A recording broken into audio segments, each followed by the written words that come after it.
Ito ang pinagdaanan ng tinatawag na Ios del Nazareno. Sila po yung mga nakasakay sa karosa at matyaga nagbabantay sa Poong Nazareno hanggang ito'y makabalik sa Quiapo Church. Darito ang report ni Oscar Oida.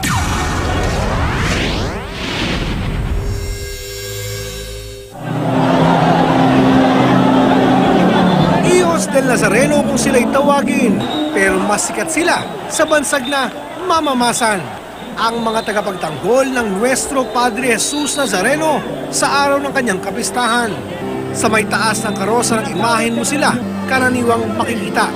Bukod sa pagiging bantay, tagasalo rin sila ng mga inihahagis na panyo at tuwalya para ipuna sa imahen. Matinding puyat, pagod at gutom ang kanilang pinagdadaanan, alang-alang sa panata at sa kanilang ipinapanalangin. Kaya rin ako sumapi sa aming samahan para hindi lang ang matupad yung pangarap ko, makapaglingkod din sa kanya. Hinihiling ko rin sa kanya na para sa pamilya ko, maging malakas. Ang 74 na taong gulang na si Lolo Benjamin Fajardo, 35 taon na raw mamamasan. Sa kabila ng edad, tuloy pa rin ang nakagisnang panata. Ito'y kahit pa taon-taon na lang daw, mas pahirap ng pahirap ang kanilang pinagdadaanan. Tatlo na kami. Apo ko, anak ko, at saka apo. Ano mga sikreto nyo? Mahal na senyor na ang tanungin po natin. Pero ang marahil pinakamasakit umano nilang karanasan nangyari kahapon.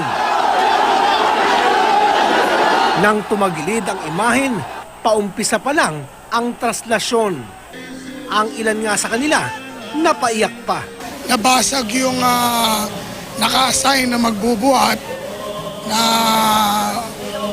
sa pag-aaral ko kanina, may naunang kumuha sa kanila. Kaya nung bumagsak yung Nazareno, talagang naluwa sila dahil masakit sa isang ihos yung hindi mo na pangalagaan ang paglipat ng mahal na pong Nazareno. Naawa po kami sa Nazareno. Masyadong ginawawa yung Nazareno. Ninilaginalang. Pero di ito naging sapat para tuluyan silang panghinaan ng loob.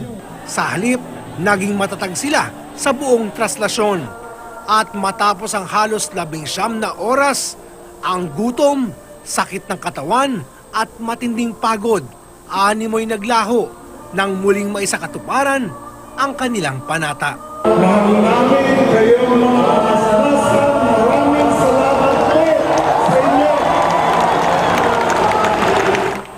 Ito ang balita sa lungsod ng Maynila. Oscar Oida, reporting.